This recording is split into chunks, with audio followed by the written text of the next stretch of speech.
What's up, guys? Quick intro before I get into this sick interview with Frankie and Kyle from Versus Self. I'm super stoked on this interview. Versus Self is one of my favorite bands out right now, so I was extremely excited to get them on the pod. After you're done listening to this, I would highly recommend that you go and check out Max Chadran's skate part for Bughead.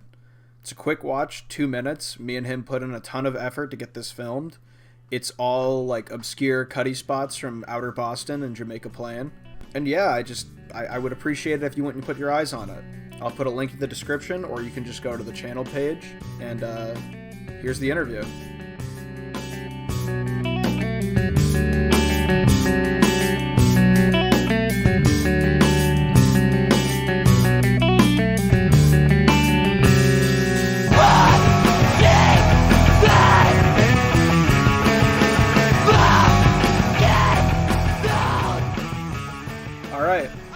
Welcome back again to the Bughead podcast. I'm here with an extremely special guest, one that I'm very excited to have on.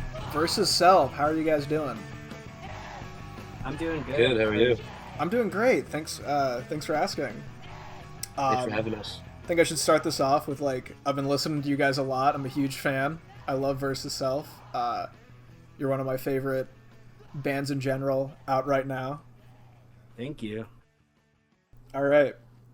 So I have a bunch of questions written down. I came prepared for this, hopefully. So I guess I'll just start right at the top of it. Do you guys remember what the first DIY show you went to, or first kind of local music scene show you went to? What kind of music was being played, and maybe even what bands were there specifically? For me, it would have been my brother's band, which I think. I'm trying to remember which one of my brother's bands was first. Maybe Seventh Crown. They were in some I don't know, it's kind of like Christian alternative rock, I think. So it probably would have been them. I know they were playing a lot with Laureen Drive at the time, who I think people know about. So it was probably one of those. And I would have been in third grade or something. Do you remember what kind of venue that was at? I honestly don't. I remember them trying to get me to stage dive or crowd surf, and I was too shy and scared, so I didn't do that. But yeah. So, Frankie, what was yours, if you remember? My first DIY show in our local area was I think it was the bill was this band Good Grief, Vista Jet. I can't remember the other bands. There was a few bands that would play every weekend. Mm-hmm. So me and a few buddies would go over there on Fridays and Saturdays in local backyards and whatnot. I was probably a freshman in high school. There's when the indie alternative scene was peaking. Yeah, that was mainly from the area I'm from is what was being played a lot. Do you remember what if there was a show or something, or a release that made you realize you wanted to play in bands? Yeah, for me it was probably Blink-182 was the first band that I really got into. The first album that I would have got into was Enema of the State. That's sick. Yeah, and I used to I'm not gonna go into this. Yeah, never mind. I was about to go into embarrassing stories of singing along to those songs and stuff in my room. But yeah, I definitely pretty much idolized that band. And also in third grade, I went and saw my first not DIY concert, and it was them. And it was shortly after they released "Take Off Your Pants and Jacket." So yeah, that was my first show, and that was definitely, I think that's around the same time I started actually playing guitar kind of seriously instead of just kind of banging around on the strings. Because yeah, my dad played guitar, my brothers played guitar, so there was always guitars around, and I think I had some little first act very small acoustic guitar. So I think it was around that time that I got a Squire Stratocaster and actually started trying to like learn how to play. All right, that's sick. Frankie? It's kind of funny because it's like pretty much the same as Kyle. I remember the first band I remember listening to as a kid was Blink as well. I think it's either Buddha or Cheshire Cat was like one of the first records I really enjoyed. Carousel and like Eminem's, but I think what like I really enjoyed, like what I really like thought to be something I always wanted to be in a band was like this band Joy Division or the band Joy Division. There's like this movie about them called Control. I remember watching that as a kid, and it was kind of like the first movie where I saw people playing instruments in, and I really liked how their drummer played drums. They had like not a humongous kit, but it looked abnormal because they used like drum pads for the like techno kind of sounds. Yeah. Um, and then yeah, I pretty much remember just like I feel like as a kid, you for some reason always like tap, you know what I mean, like your hands and stuff around. I never feel like that was my calling for drums. I think I had a really good friend in elementary school who was a kid. For like I always would wait at like his house to play it. So I ended up just asking my dad for one for like my 8th birthday, and yeah, pretty much just kept with it. And I'm very grateful that I did because I get to experience a lot of fun things now. Do you remember what the first show, project, band, etc., that got you specifically into screamo and emo music was? Um, as far as like shows, there was none. Um, Oh God. yeah, there was like no screamo going on when I was younger, or not even really emo that I can think of. I remember in your not just a phase interview, you were saying there was a lot of like grindcore bands that you'd go and see play. Yeah, like there was a lot of ska and punk and grindcore and like crust. Mm-hmm. Um, but I mean, with that, there was like some power violence and stuff. I was definitely like very into power violence. And I think I was like looking for power violence bands online on blog spots, and I came across some like emo violence stuff and like Seisha and stuff like that. Orchid, Combat Wounded Veteran was like a huge one to bridge that gap for me, of being like, wait, like, because I had obviously heard like Hawthorne Heights and stuff like that on MTV, and never really got into that or liked any of that stuff. Um, I mean, I liked some of like the more popular emo, like the Used and stuff. If you could, I mean, a lot of people like, probably have different uh, perspectives on whether that's even emo or not. But yeah, as far as like the real stuff, it was definitely like bands like Seisha and Combat Wounded Veteran, where I was like, wait, there can be emo that sounds like this. Like, I don't know, it just sounded like power violence and stuff. And then as far as like on the softer side, my friend Richie let me borrow some records, which was The World is a Beautiful Place, their first EP, um, Algernon Cadwallader, um, some kind of Cadwallader, and then Cap and Jazz, and an alphabet of whatever, What is it? It's like an an alphabet, their discography thing, and then American Football, the LP. So I got introduced to all those. Oh, and Pianos Become the Teeth. He like had all that stuff on vinyl and let me borrow it, and I was just like, as soon as I heard it, I remember just instantly being like, this is so good. Like, especially like I had favorites off of everything. Like Gordon Paul from The World was like, I instantly connected with that song. Um, and then honestly, from American Football, like instant like favorites, and just like, you know, like some of those parts were just in my head, and I was just like, how are they even doing that? Like, I need to kind of figure out, which I never did. I never like really learned how to play any of that stuff, but I mean, you can definitely hear the American football influence in Versus Self and the rest of the bands you named off. You were just rattling off classics. Those are all great. Yeah. Around when did like scrams and screamo start entering the SoCal scene around you guys? When I think first remember it, there you go, I Frankie. mean, uh, I mean, Kyle and Versus Self has been around a little bit longer than my other project called Numiers, but Yep. that was like my um first project that was like melodic hardcore screamo. Again, what Kyle just pretty much said, there was really no bands besides Versus Self, but when we first started playing, we didn't really even know about them. We kind of were just doing our little thing just from the music that we liked as a group.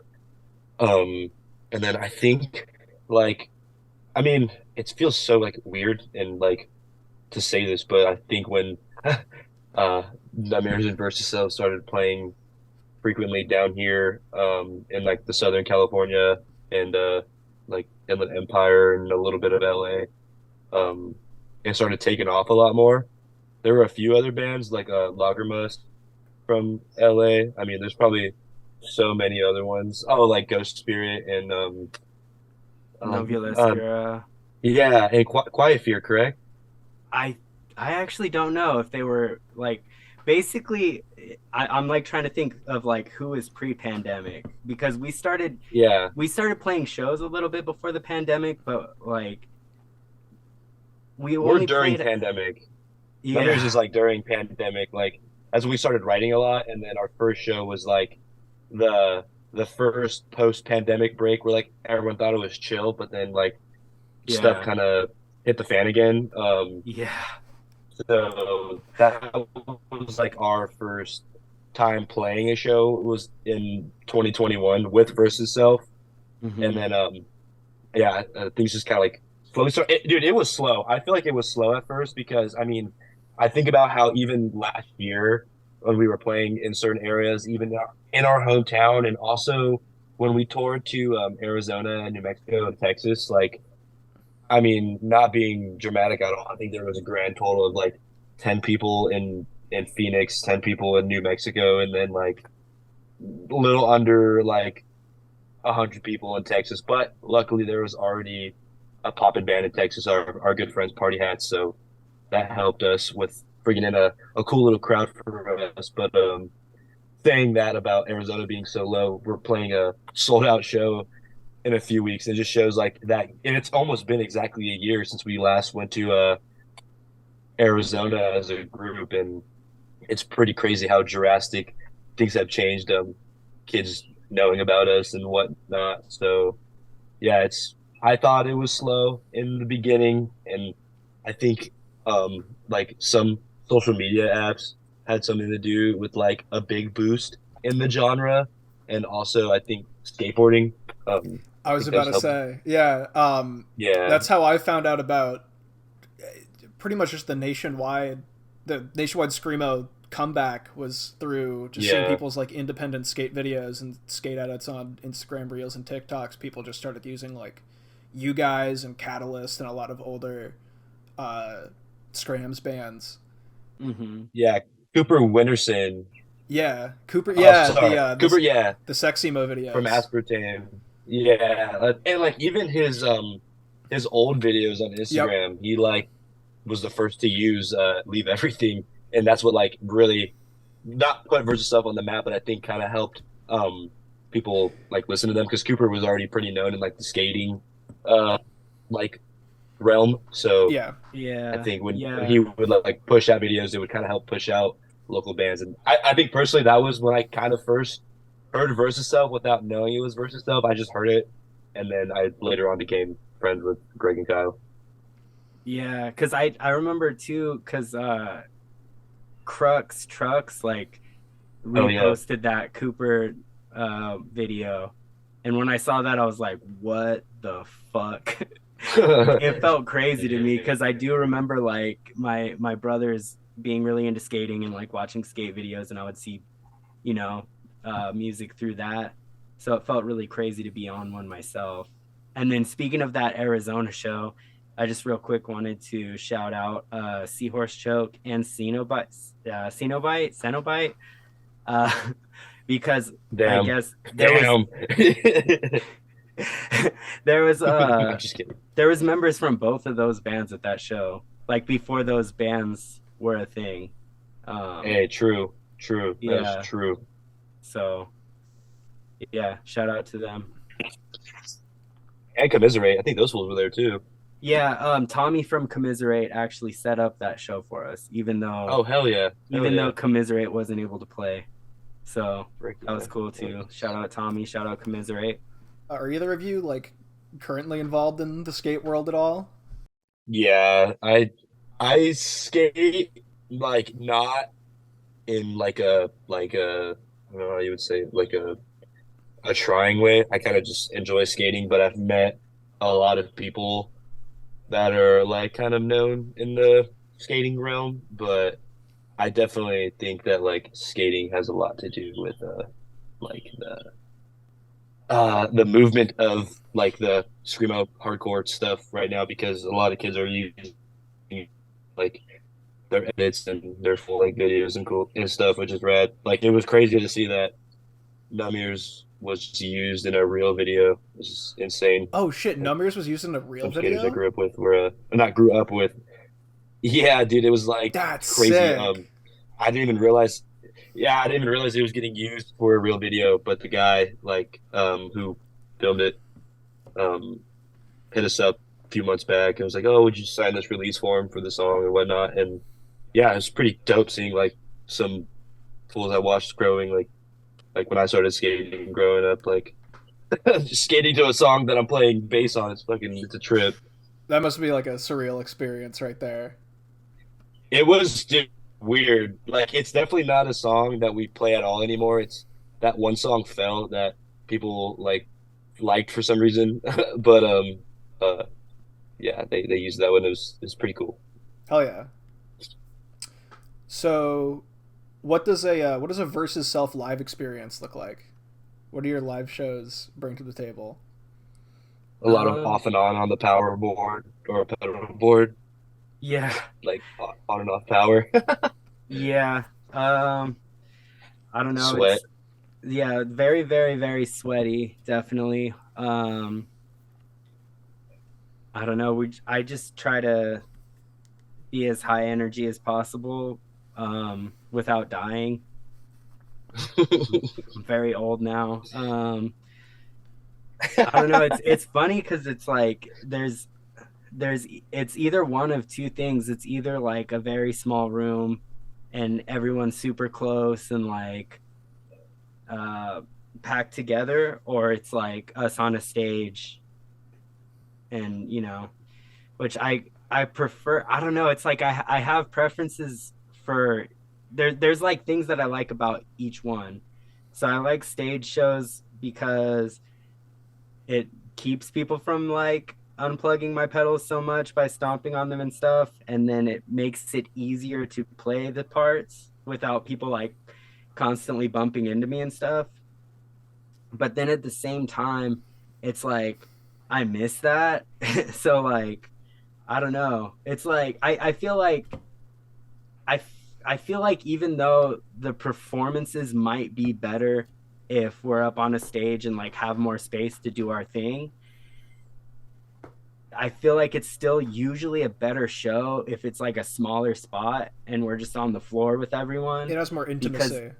it's more intimate and there's way more energy. And like I don't know, it's like because I can some like most of the time I can like at least look out and see everyone, which is cool, and like I can kind of feed off of that energy and like give it back. But we've even played some places like where the lights are completely blinding and I can't see anyone.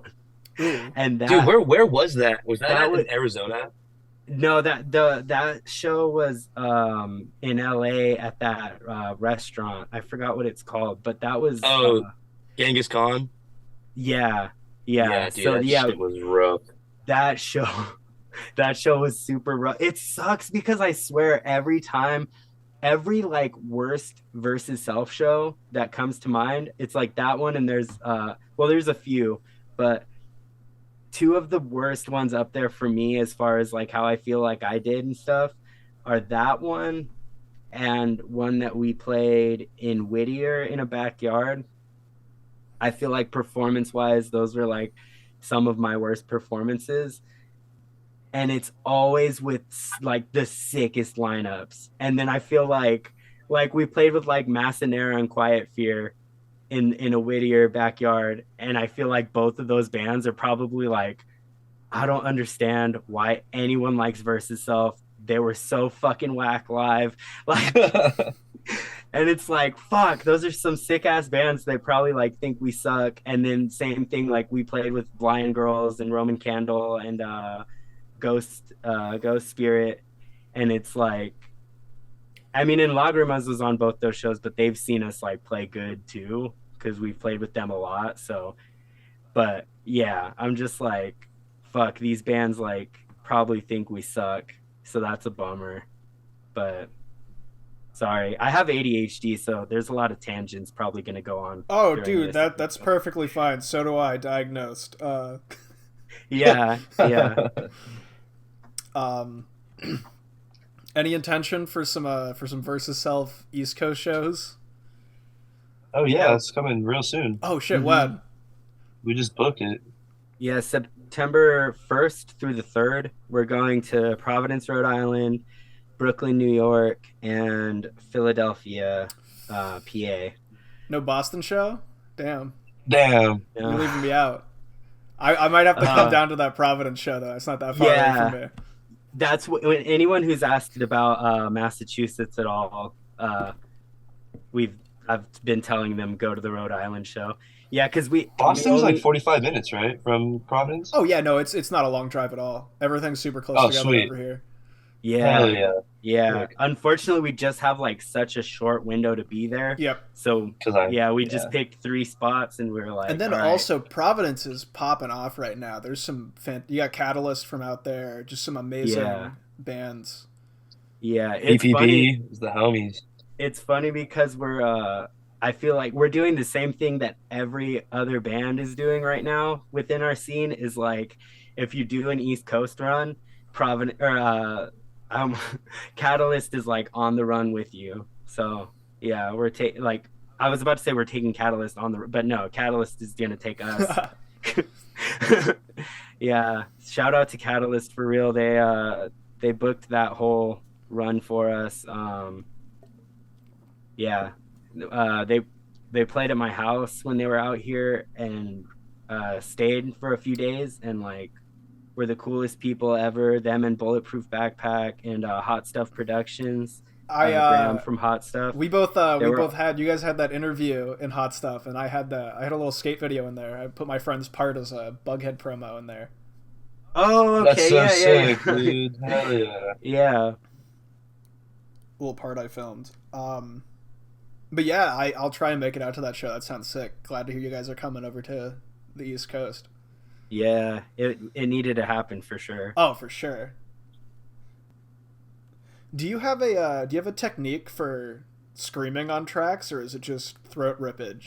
How do you maintain a good scream?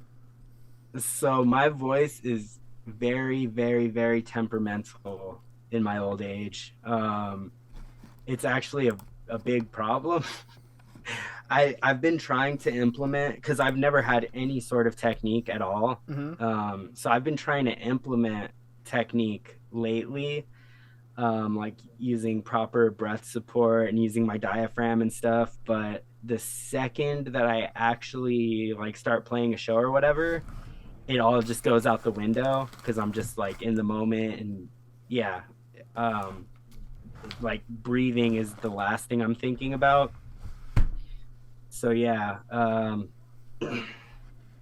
would say to anyone out there who's like trying to scream, because I get asked every once in a while like for technique and stuff, and my biggest piece of advice is to learn proper technique and practice it a lot, like to the point where it's second nature and that's just how you do things.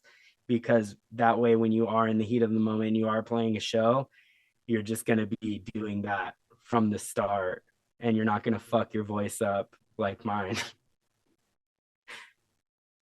I feel like the screamo scream is a lot harder to do without just like wrecking your shit than like a death metal growl or something like that. The highs Yeah, seem harder than the lows to not shred yourself on. yeah, that's definitely a thing too. I think maybe honestly that's why my voice has been going out more recently than it used to, because I've always done more like lows. Like I used to do vocals in a death metal band, and then in crust bands. In crust bands, I've always done like highs and lows, but probably more lows than anything, because I've always usually been like more of the background vocalist. Uh, but yeah, I don't know. Technique is not big with me, unfortunately.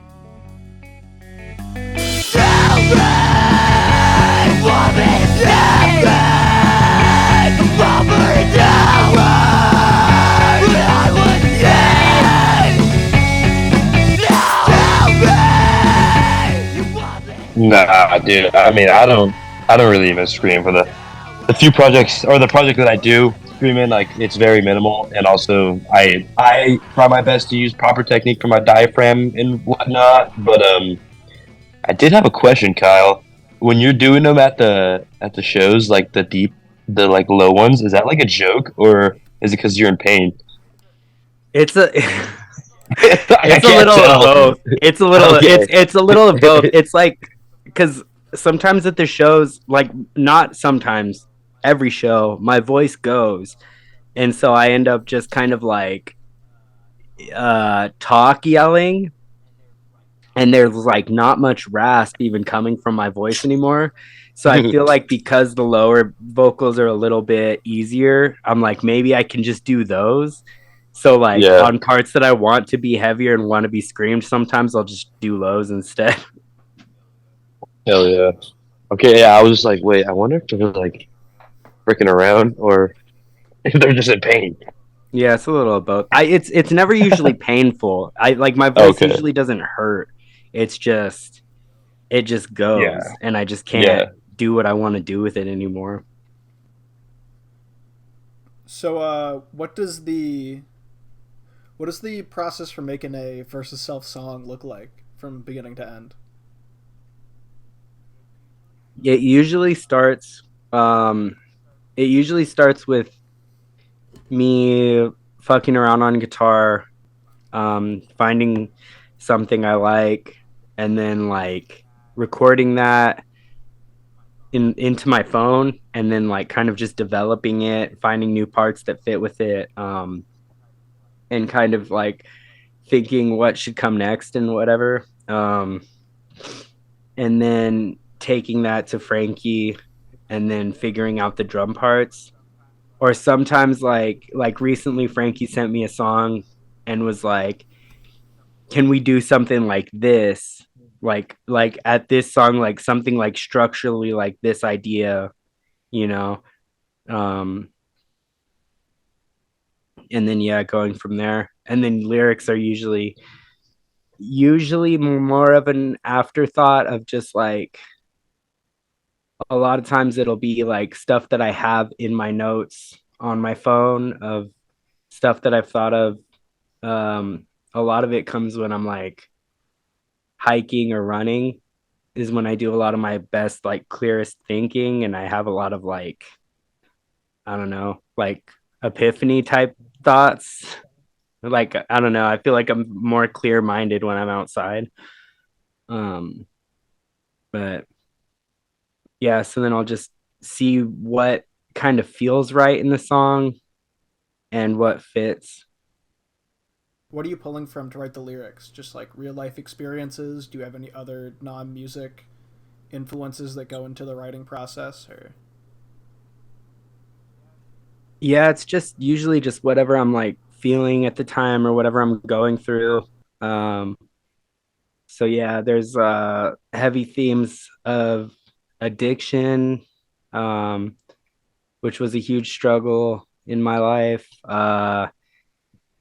I don't know. There's lots of like uh cheesy, like stereotypical emo, uh like breakup and relationship stuff. And then I don't know, there's some like in the upcoming stuff, there's some more like gender identity stuff. Um yeah, there's a lot about like distance and being away from home because I used to travel for work and be alone a lot. So I feel like there's a lot of loneliness and isolation, uh, a lot of like depression. Yeah, just all stuff that I kind of like struggle with. Um, yeah, I mean, I've until recently, I've always had more than just one band usually Yeah. at a time. So I feel like a lot of my more like political thoughts and stuff like that has always been more in other bands. But I don't know. So yeah, versus self is all very personal stuff. I mean, yeah, that fits with the genres. You were saying that you used to play in crust and grindcore bands, and those tend to have pretty politically charged lyrics. So it makes sense that your emo band would be the one that you get really personal and introspective on. Yeah. Do you have any recommendations for somebody who is wanting to start their first band or wanting to start making music? Any advice? I would say just honestly just do it. Just yeah, just do as much of it by yourself as you possibly can if you can't find other people. And then I mean, go on fucking Craigslist. Go to shows, talk to people. Yeah. I mean, if you have songs kind of already kind of written, do you have something that you could show people? And we're at a time where everyone has something that you can record on, like whether it's your phone or a laptop or a tablet or something. Like you can get your ideas down at least in like a way that's semi at least like listenable. So just yeah, do whatever you can. um don't just like put it off and wait for the right moment, because the right moment's probably not going to come. And don't like, if you don't already know a bunch of musicians, don't wait until you find musicians, because that might not happen so easily. Like if Versus Self waited until we finally found a bassist, we would have never got started. So Frankie, you got any advice? Um, I mean, I think the harsh like reality, I think of starting music that for some people it's hard to like overcome. Like in the beginning, it's like gonna be like weird and awkward and kind of rough. Like it might even suck a little bit, but it's only because you're like getting used to the people you're playing music with and figure out like how each person writes in their own different way, and also like learning each other's chemistry. So I mean, don't let that be a roadblock, and like over time, you will get over that, and songs will be developed a lot quicker and better. But yeah, pretty much everything Kyle just said. I mean, you have to do it, and luckily for our generation, we do have a phone, which is honestly an amazing microphone, which you could probably record a full demo on, and it would sound better than even some stuff that was released like 20 years ago, which is awesome. But yeah, I think just do it yourself. Don't rely on uh, other people to do things for you. And I think if you really try, then nothing's impossible. And I never thought I would be here, so it's pretty crazy to see some of the stuff I get to see going across the country and all that. So, and that was just from me and a few friends just saying, hey, let's get together once a week and just play some songs. So don't ever think your dreams can't come true. That was corny. You can cut that I'm out. keeping it. That's perfect. I'm not gonna cut the emotional stuff out of the interview with the emo band. That kills the point. I'm gonna like make some sort of motivational T-shirt or something, or a sticker or something that says "Follow your dreams" in quotes, and then Frankie. It's That's perfect. Oh, that would We be should really make that funny. happen. Actually. Yeah. I'll get a screen made. I'll start printing Oh, that's those. funny. We can split the profit. Oh, it's so funny.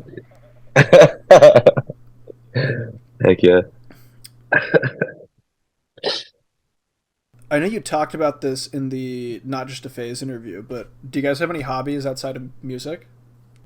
Pretty much what you. Funny you were just bringing it up. I do a lot of screen printing for the local bands down here.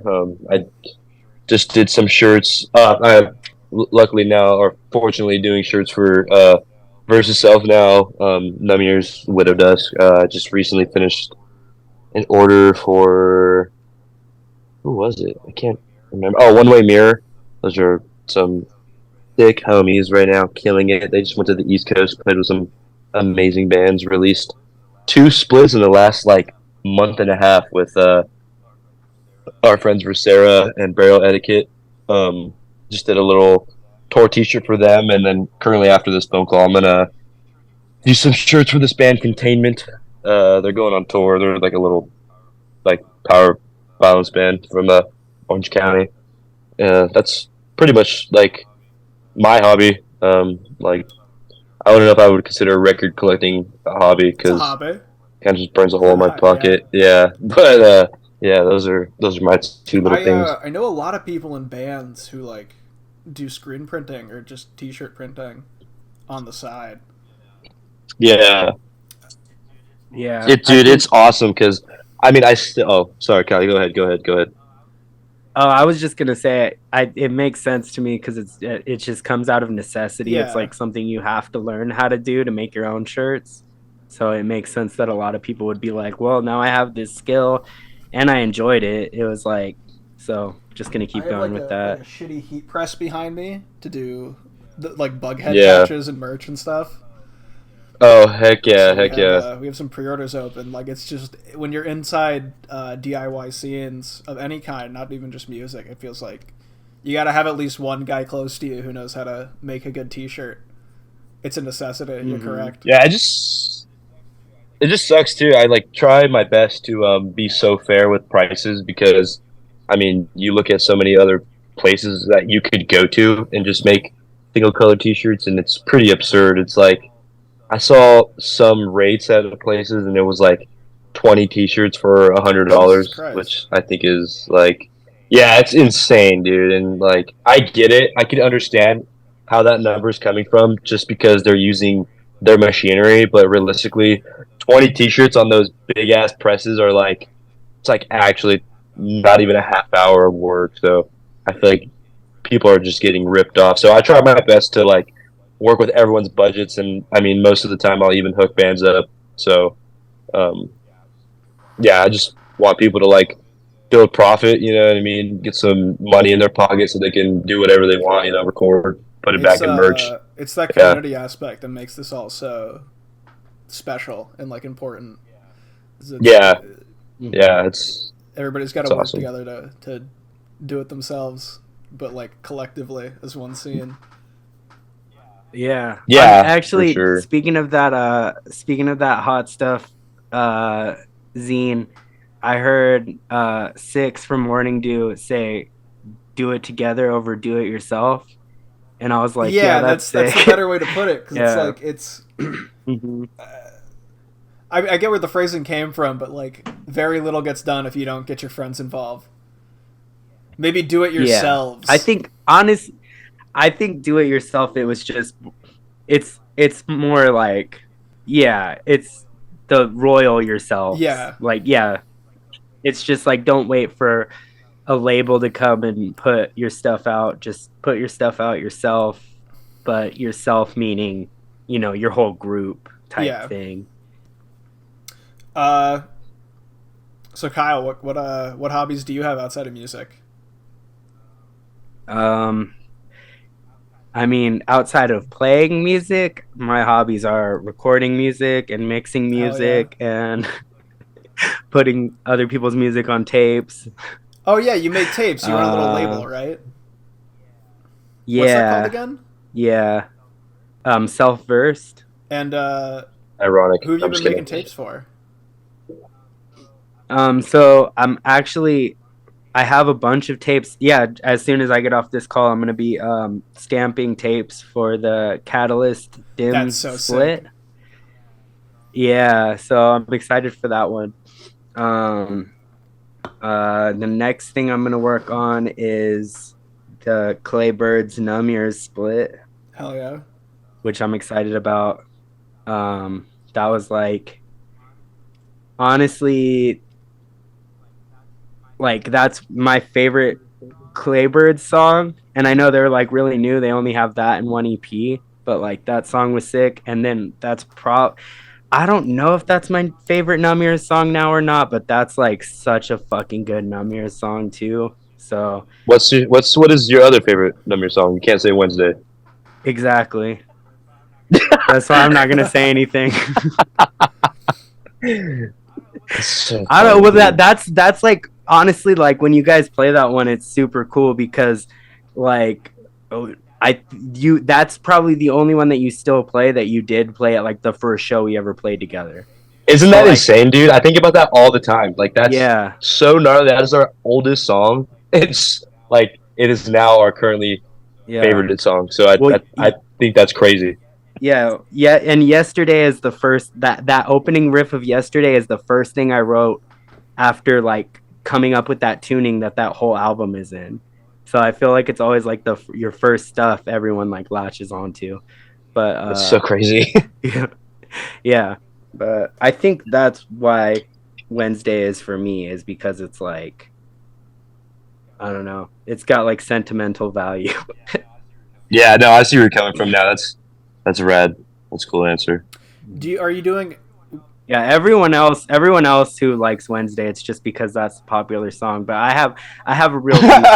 I listen to Yeah. Numb Ears on a different level than everyone else. Everyone else is a On a poser. You've been yeah, listening to it longer and better than everybody else, and they need to know that. exactly. Yes, exactly. That's funny. Are you just doing tapes, or do you have any other kinds of physicals that you're making through the label?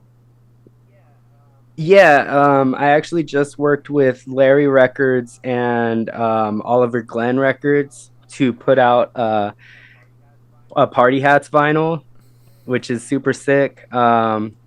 I actually too just got in the mail the like little cardboard slips that go into the mailers for those, so I'm about to package those probably tomorrow because I probably won't have time after doing the stamping. But yeah, uh, yeah, we have two variants of that, which both look so fucking sick. Like I'm so happy with it. It was so crazy to see um my little like self-versed logo on a vinyl.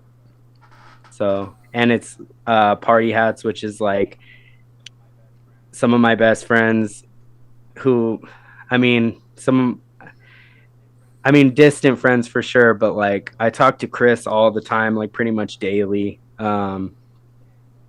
And one of my favorite bands currently, so it's pretty cool. All right.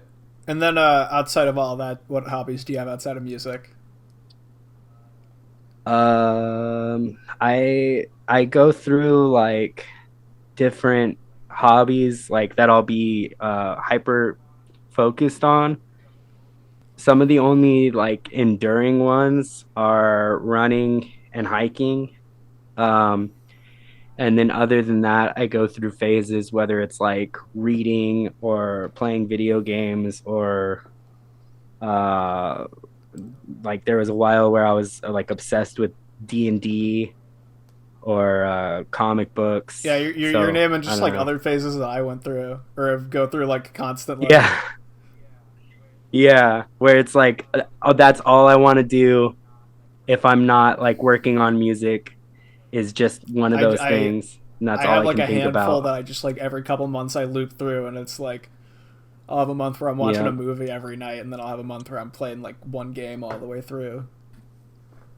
What are some bands, projects, etc., either in your scene or even outside of it that you think the podcast listeners should be up on and paying attention to? I'm gonna plug. Well, never mind. Yeah, cut this. I was gonna plug another podcast. Go ahead if you Um, want to. okay, yeah. I mean, not just a phase is where I've been like hearing a lot of bands lately. I've been going through like the back catalog on that show. Um, I actually heard Burial Etiquette on there first, and then found out that One Way Mirror, who I've recorded, like I recorded their split with Versera, um, and then found out that they're doing a split with them. Like after, like I think Burial Etiquette is one of the first bands who I haven't recorded, who like I reached out to be like, hey, do you guys want to work on something with like Self First Records or whatever? Like, I don't think I've ever reached out to a band before. So, yeah, I forgot what I'm even talking about. Uh, think just bands, projects, whatever that you think the podcast listeners here should be paying attention to.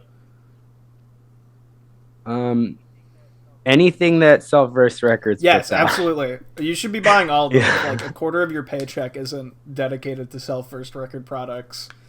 You're a poser and you're a lame. Yeah, but there's a lot of good stuff coming out of SoCal right now. Yeah, so just pay attention. Pay attention to SoCal. Yeah.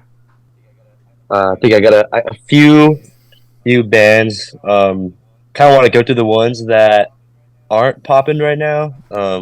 I think there's a local band, Ultiol from Pomona, California. That's really amazing. They just dropped a new single on Zegama Beach Records. If you like, trying to like pinpoint what they kind of sound like. I don't know. They definitely have their own sound. They're rad. And then Brahm, they're from the Bay. They also got an EP out on Zegama Beach. I think that came out either 2 years ago or last year. They're great. And then some new Her Love Beheads Daisies came out, which was awesome. Uh, Coming soon, I think in a few weeks, this band Grapes from Florida is releasing a EP or an album. They're amazing trans, like all the persons in the band are trans, which is really awesome to see. And then Ulf from New York is rad. They're coming up right now. I'm trying to think of some other ones from around the area.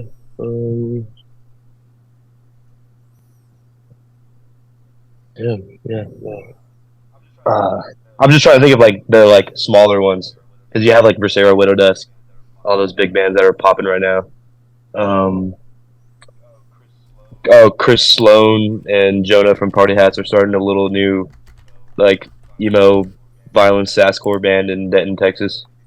That's gonna be pretty cool. Yeah, I think my new project, like my slowcore project, Elm, and this band Spiderling from Oregon are gonna be doing a little split soon. So that'll be cool if you're into Duster and Calm and I'll be keeping an eye out for Elevation. that. Yeah, I'm pretty stoked on that. Spiraling's really cool, so I think it'll be a cool little, like a mysterious split because neither of the bands have, I think, anything out nor socials, so it'll be pretty cool to see how that goes. All right. Yeah. I'm out of questions. So, like, any other shout outs or anything else you want to say before we wrap things up? If I forgot any bands, I'm sorry if you're listening to this and at all going through your head that why did he shout my band? shout out your band. So, Yeah, yeah. that shit happens to me all the fucking Yeah. time. As Just soon like as a it's blank. like, what bands do you want to shout out? I'm like, do bands exist? I can't think of a single Yeah. band right now. Seriously. Single person musical entities, just anything. I feel like this is a pressured question. Yeah. It's like you're gonna have a brain fart and forget your best friend, and then they're gonna be texting you pissed off the next day. Mm-hmm.